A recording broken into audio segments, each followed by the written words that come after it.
bill for the United States or is somehow lowering gas prices. Understand what this project is. It is providing the ability of Canada to pump their oil, send it through our land down to the Gulf, where it will be sold everywhere else. All right. Sounds like he doesn't like it too much, Keystone. And joining us now to talk about what he might do and what the ramifications would be is Karen Moreau, Executive Director of the New York State Petroleum Council. Welcome. Good to see you. Good to see you, Steve. All right. You know, Mary Landrieu, it's now going to be the Mary Landrieu bill in the Senate. All of a sudden, she wants Keystone passed. The Democrats all of a sudden are on board. Republicans passed it in the House.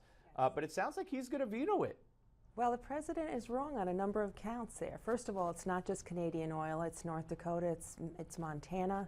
This is oil coming down through land owned by many farmers and other rural landowners who would love to have the benefit of the what the pipeline will pay.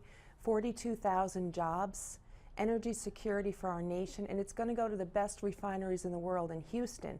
More jobs, more Americans working, and that's what the American people want. 73% polled want to see this happen. Well, they don't. Also, 75% don't want him to sign the executive order. He's never really cared about what the American people want. But you say energy security. How so? How does that affect?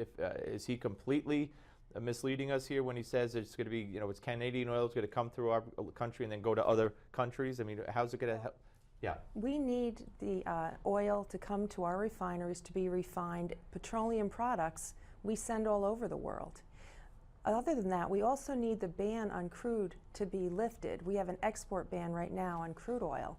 And contrary to what, you know, some people may think, by us producing more oil and being able to export it, we're going to be able to lower prices. The public is seeing the price of oil come down dramatically, and this is going to continue to happen as long as we can produce.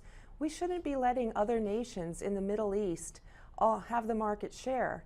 And we are the nation right now leading the way because of the shale energy revolution. And when he says, you know, you hear the left say that it's 100 jobs, they're temporary jobs, they're, you know, poo-pooing the amount of jobs. But as you said, 46,000 or so. I mean, that in an economy like we have right now, that's huge. Not only is it 40,000 jobs, but these are really good paying jobs, family sustaining jobs. We hear all about income inequality. Well, our industry pays 7 times the minimum wage. We hear about the war on women. 40% of our industry are women. These are surveyors, geologists, petrochemical engineers, so many people, welders making thousands and thousands of dollars. You don't have to go to college to get a good job in our industry. And look at all those college students that can't pay their debts. This is great for so many people in this country, and the American people know it. We hope that the president realizes it. What about the geopolitical ramifications? Does this affect in any way? I mean, you know, the reason Russia has such sway now is because countries like Germany and other Western European countries are dependent upon them. Would this influence that at all? Would this open up a new avenue in any way? Well, we're going to be bringing oil down, okay? And Russia certainly is a big oil producing nation, also a big gas producing nation. And we saw what they've done in the past when they turned the gas off to countries in Eastern Europe and the European Union. We, by exporting more of our own product, we are a free market country. We have values of liberty. We recognize the value of human rights. These countries like Russia, countries in the Middle East, they don't have that same track record. And by us producing more, we are giving the people around the world the opportunity to buy from us and not to be under the thumb of totalitarian governments. And this has been studied and studied for years and years and years, and he keeps talking about let the process play out. Is it the State Department, haven't they signed off on it already, or are they going to be the first ones to theoretically sign off on it? Theoretically, yes. Yeah. Some of the pipeline's already been built, but the reason we're even in this review process is because it's crossing an international border. The bottom line here is 6 years of study, 5 health and environmental reviews done showing no major problems. Right.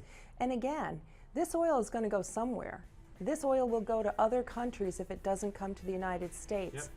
Yep. And it will go to places where they don't regulate to the level that we do. Well, let's see what the president does. Karen, thank you very much for coming by. Appreciate it.